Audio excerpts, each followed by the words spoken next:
Nag-message ko siya gabi ipadala dire kay wala man may ice candy dire god. Sayang ato, may na lang to. Ihabi itong allowance sa iyang business. Keep it up. Okay? Good job. Guys, kuan kay siya guys, iyang allowance, iyang gitigom.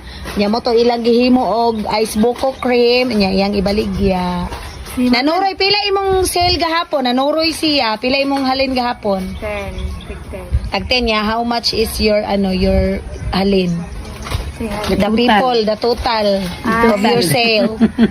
Katong we spent over 200 pesos. Wow. And we got over 20 pesos per. Katong about 30 people. 30 people 30 nag-buy. nag-buy. Wow. Wow, congratulations. A lot of sale. So daghan kay siya halin guys. Nanuroy gyud na siya gahapon guys with her brother. Ang credits, Naay nag-utang? wala. Ang credits na balang sa to